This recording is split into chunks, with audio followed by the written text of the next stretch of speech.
या देवी सर्वभूतेषु मां शक्तिरूपेण संस्थिता नमस्तस्यै नमस्तस्यै नमस्तस्यै नमो नमः। जय माता रानी। दोस्तों, आप सभी को नवरात्रि के 7वें दिन की हार्दिक शुभकामनाएं। नवरात्रि के 7वें दिन मां कालरात्रि का पूजन किया जाता है। तो आपको मां कालरात्रि के पूजन और कथा की वीडियो हमारे चैनल पर मिल जाएगी। आप लोग जाकर उसे सुन सकते हैं। आज की वीडियो में हम सुनेंगे श्री दुर्गा सप्तशती पाठ का 12वां और 13वां अध्याय, साथ ही क्षमा प्रार्थना और आरती भी सुनेंगे। तो आप सभी लोगों ने चैनल को यदि सब्सक्राइब नहीं किया है तो चैनल को सब्सक्राइब अवश्य कर लीजिए और आपने दुर्गा सप्तशती के सभी अध्यायों को ढेर सारा अपना प्यार अवश्य दीजिएगा। यदि आपने नहीं सुने हैं तो आप लोग अवश्य सुनिएगा। तो चलिए आज के अध्याय शुरू करते हैं। दुर्गा सप्तशती पाठ के 12वें अध्याय में देवी चरित्रों के पाठ के महात्म्य का वर्णन किया गया है। बोलिए ओम नमः चंडिकाय। देवी बोली, देवताओं जो एकाग्रचित होकर प्रतिदिन इन स्तुतियों में से मेरा स्तवन करेगा, उसकी सारी बाधा मैं निश्चय ही दूर कर दूंगी। जो मधु कैटभ का नाश, महिषासुर का वध तथा शुंभ निशुंभ के संहार के प्रसंग का पाठ करेंगे तथा अष्टमी, चतुर्दशी और नौमी को भी जो एकाग्रचित हो भक्ति पूर्वक मेरे उत्तम महात्म्य का श्रवण करेंगे, उन्हें कोई पाप नहीं छू सकेगा। उन पर पाप जनित आपत्तियां भी नहीं आएंगी। उनके घर में कभी दरिद्रता भी नहीं होगी तथा उनको कभी प्रेमी जनों के बिछोह का कष्ट भी नहीं भोगना पड़ेगा। इतना ही नहीं, उन्हें शत्रु से, लुटेरों से, राजा से, शस्त्र से, अग्नि से तथा जल की राशि से भी कभी भय नहीं होगा। इसलिए सबको एकाग्रचित होकर भक्ति पूर्वक मेरे इस महात्म्य को सदा पढ़ना और सुनना चाहिए। यह परम कल्याणकारक है। मेरा महात्म्य महामारी जनित समस्त उपद्रवों तथा आध्यात्मिक आदि तीनों प्रकार के उत्पातों को शांत करने वाला है। मेरे जिस मंदिर में प्रतिदिन विधि पूर्वक मेरे इस महात्म्य का पाठ किया जाता है, उस स्थान को मैं कभी नहीं छोड़ती। वहाँ सदा ही मेरा सानिध्य बना रहता है। बलिदान, पूजा, होम तथा महोत्सव के अवसरों पर मेरे इस चरित्र का पूरा पूरा पाठ और श्रवण करना चाहिए। ऐसा करने पर मनुष्य विधि को जानकर या बिना जाने जो मेरे लिए जो बलि, पूजा, होम आदि करेगा, उसे मैं बड़ी प्रसन्नता के साथ ग्रहण करूंगी। शरद काल में जो वार्षिक महापूजा की जाती है, उस अवसर पर जो मेरे इस महात्म्य को भक्ति पूर्वक सुनेगा, वह मनुष्य मेरे प्रसाद से सभी बाधाओं से मुक्त तथा धन धान्य एवं पुत्र से संपन्न होगा। इसमें तनिक भी संदेह नहीं है।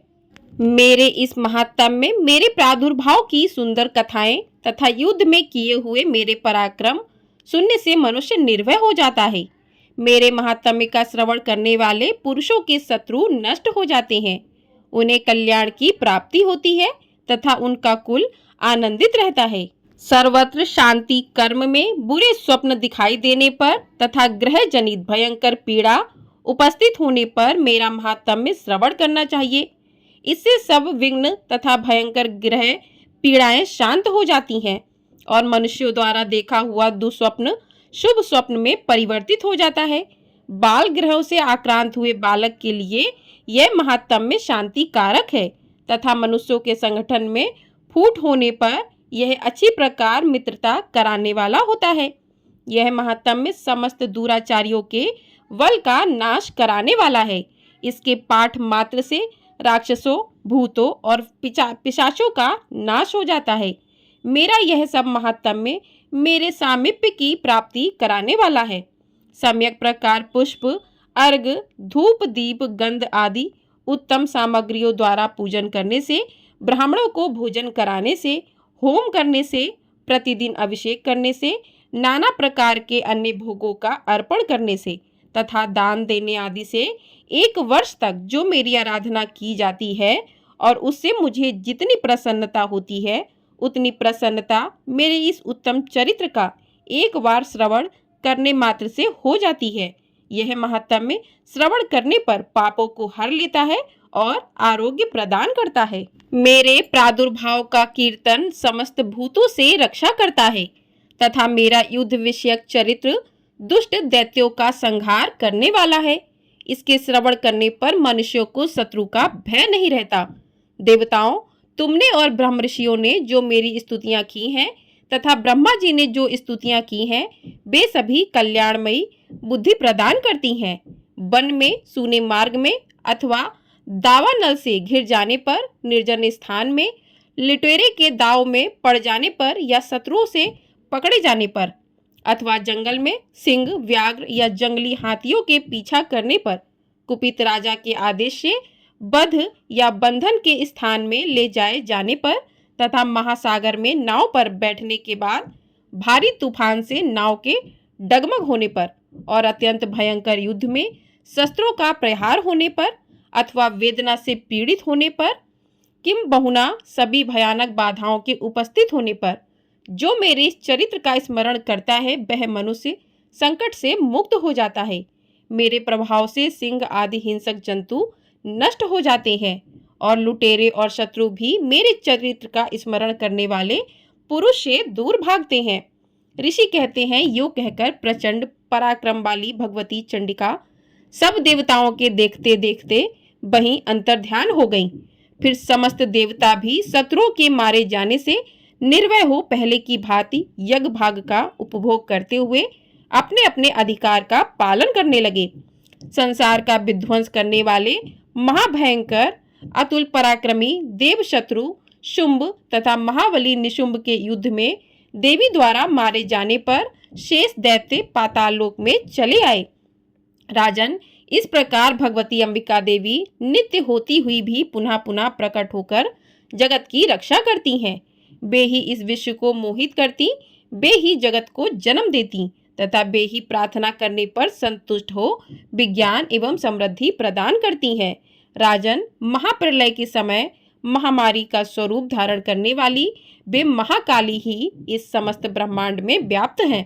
वे ही समय समय पर महामारी होती और वे ही स्वयं आज जन्मा होती हुई भी सृष्टि के रूप में प्रकट होती हैं। वे सनातनी देवी ही समय अनुसार संपूर्ण भूतों की रक्षा करती हैं। मनुष्यों के अभ्युदय के समय वे ही घर में लक्ष्मी के रूप में स्थित हो उन्नति प्रदान करती हैं और वे ही अभाव के समय दरिद्रता बनकर विनाश का कारण होती हैं। पुष्प, धूप और गंध आदि से पूजन करके उनकी स्तुति करने पर वे धन, पुत्र, धार्मिक बुद्धि तथा उत्तम गति प्रदान करती हैं। इस प्रकार से श्री मार्कंडे पुराण में सावर्णिक मनवंतर की कथा के अंतर्गत देवी महात्म्य में फल स्तुति नामक 12वां अध्याय पूर्ण हुआ। बोलिए माँ जगदम्बा की जय। आइए अब सुनते हैं श्री दुर्गा सप्तशती पाठ का 13वां अध्याय, जिसमें सूरत और वैश्य को देवी का वरदान का वर्णन किया गया है। ऋषि कहते हैं, राजन, इस प्रकार मैंने तुमसे देवी के उत्तम महात्म्य का वर्णन किया। जो इस जगत को धारण करती हैं, उन देवी का ऐसा ही प्रभाव है। वे ही विद्या उत्पन्न करती हैं। भगवान विष्णु की माया स्वरूपा उन भगवती के द्वारा ही तुम ये वैश्य तथा अन्यान विवेकी जन मोहित होते हो, मोहित हुए हैं तथा आगे भी मोहित होंगे। महाराज, तुम उन्हीं परमेश्वरी की शरण में जाओ। आराधना करने पर वे ही मनुष्यों को भोग, स्वर्ग तथा मोक्ष प्रदान करती हैं। मार्कंडे जी कहते हैं, क्रोष्टुकी जी मेधा मुनि के ये वचन सुनकर राजा सूरत ने उत्तम व्रत का पालन करने वाले उन महाभाग महर्षि को प्रणाम किया। वे अत्यंत ममता और राज्य प्रहर से बहुत खिन्न हो चुके थे। महामुने इसलिए विरक्त होकर वे राजा तथा वैश्य तत्काल तपस्या को चले गए और जगदम्बा के दर्शन के लिए नदी के तट पर रहकर तपस्या करने लगे। वे वैश्य उत्तम देव सूक्त का जप करते हुए तपस्या में प्रवृत्त हुए। वे दोनों नदी के तट पर देवी की मिट्टी की मूर्ति बनाकर पुष्प, धूप और हवन आदि के द्वारा उनकी आराधना करने लगे।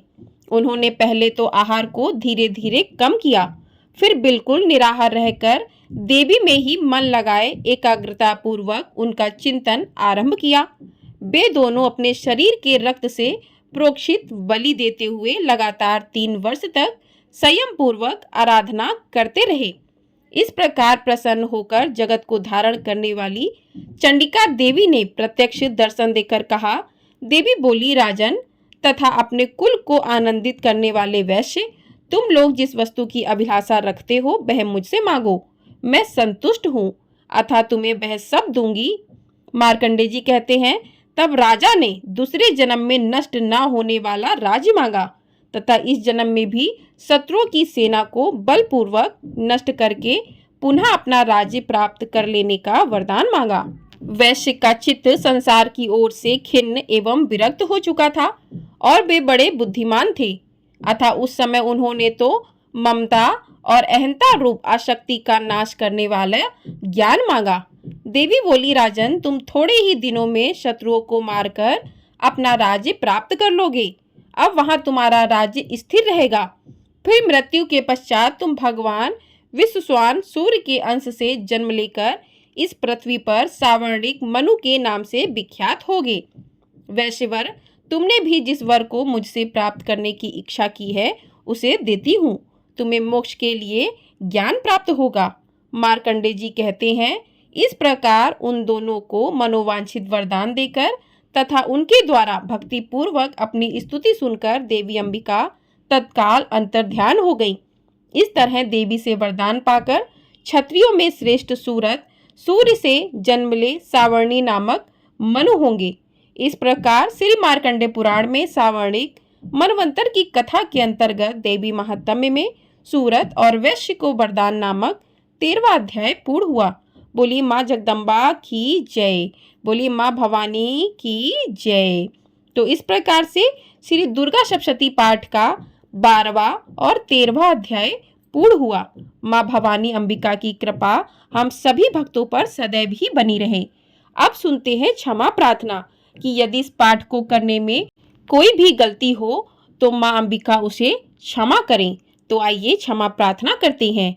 परमेश्वरी, मेरे द्वारा रात दिन सहस्त्रों अपराध होते रहते हैं। यह मेरा दास है, यूँ समझकर मेरे उन अपराधों को तुम कृपा पूर्वक क्षमा करो।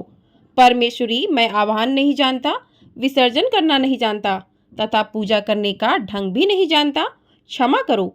देवी सुरेश्वरी, मैंने जो मंत्रहीन, क्रियाहीन और भक्तिहीन पूजन किया है वह सब आपकी कृपा से पूर्ण हो। सैकड़ों अपराध करके भी जो तुम्हारी शरण में जगदम्बा कहकर पुकारता है उसे वह गति प्राप्त होती है जो ब्रह्मादि देवताओं के लिए भी सुलभ नहीं है। जगदम्बिके, मैं अपराधी हूँ किंतु तुम्हारी शरण में आया हूँ। इस समय दया का पात्र हूँ, तुम जैसा चाहो करो। देवी परमेश्वरी, अज्ञान से, भूल से अथवा बुद्धि भ्रांत होने के कारण मैंने जो न्यूनता या अधिकता कर दी हो वह सब क्षमा करो और प्रसन्न हो। सच्चिदानंद स्वरूपा परमेश्वरी, जगन्न माता कामेश्वरी, तुम प्रेम पूर्वक मेरी यह पूजा स्वीकार करो और मुझ पर प्रसन्न हो। देवी सुरेश्वरी, तुम गोपनीय से भी गोपनीय वस्तु की रक्षा करने वाली हो। मेरे निवेदन किए हुए इस जप को ग्रहण करो, तुम्हारी कृपा से मुझे सिद्धि प्राप्त हो। बोलिए माँ भवानी की जय। तो इस प्रकार से क्षमा प्रार्थना पूर्ण होती है। अब करते हैं आरती। जय अम्बे गौरी मैया, जय श्यामा गौरी, तुमको निश दिन धावती हरि ब्रह्मा शिवरी। ओम जय अम्बे गौरी। मांग सिंदूर विराजत टीको मृग मद को, उज्ज्वल से दौ नैना चंद्र वदननी को। ओम जय अम्बे गौरी। कनक समान कलेवर रक्तांबर राजे, रक्त पुष्प गलमाला कंठन पर साजे। ओम जय अम्बे गौरी। केहरी वाहन राजत खंडक खपर धारी, सुर नर मुनि जन सेवक तिनके दुख हारी। ओम जय अम्बे गौरी। कानन कुंडल शोभित नासाग्रे मोती, कोटिक चंद्र दिवाकर राजत समज्योति। ओम जय अम्बे गौरी। शुंभ निशुंभ बिडारे महिषासुर घाती, धूम्र विलोचन नैना निशिदिन मदमाती। ओम जय अम्बे गौरी। चंड मुंड संहारे, शोणित बीज हरे, मधु कैटव दो मारे, सुर भयहीन करे। ओम जय अम्बे गौरी, ब्रह्माणी रुद्राणी तुम कमला रानी, आगम निगम बखानी तुम शिव पटरानी। ओम जय अम्बे गौरी, 64 योगिनी गावत नृत्य करत भैरव, बाजत ताल मृदंगा और बाजत डमरू। ओम जय अम्बे गौरी, तुम हो जग की माता, तुम ही हो भरता, भक्तन के दुख हरता, सुख संपत्ति करता। ओम जय अम्बे गौरी, भुजाचार अति शोभित, खंडक खपर धारी, मन वांछित फल पावत, सेवत नर नारी। ओम जय अम्बे गौरी, कंचन थाल विराजत, अगर कपूर बाती, श्रीमाल के तुम राजत, कोटि रतन ज्योति। ओम जय अम्बे गौरी, श्री अम्बे जी की आरती जो कोई नर गावे, कहत शिवानंद स्वामी सुख संपत्ति पावे। ओम जय अम्बे गौरी, बोलिए अम्बे मैया की जय, बोलिए शेरावाली मैया की जय। तो इस प्रकार से दुर्गा सप्तशती पाठ का 12वां और 13वां अध्याय पूर्ण हुआ। दुर्गा सप्तशती का मतलब है कि दुर्गा सप्तशती का पाठ के अध्याय 7 दिन में आपको समाप्त करने चाहिए। आप चाहे तो एक ही दिन में 13 अध्याय पढ़ सकते हैं और आप चाहे तो हर दिन अलग अलग अध्याय पढ़कर 7 दिनों में दुर्गा सप्तशती पाठ को पूरा कर सकते हैं। लेकिन अभी ये पाठ पूरा करने से आपका दुर्गा सप्तशती जो है पूरा नहीं माना जाता है, ये अधूरा है। आप कल सुनेंगे रहस्य और देवी सूक्तम। तो आप सभी लोग चैनल को सब्सक्राइब अवश्य कर लीजिएगा और ढेर सारा अपना प्यार अवश्य दीजिएगा। आपको वीडियो पसंद आई हो, वीडियो को लाइक कर दीजिएगा, चैनल को सब्सक्राइब कर दीजिएगा ताकि आपको समय से सारी वीडियो प्राप्त हो सके।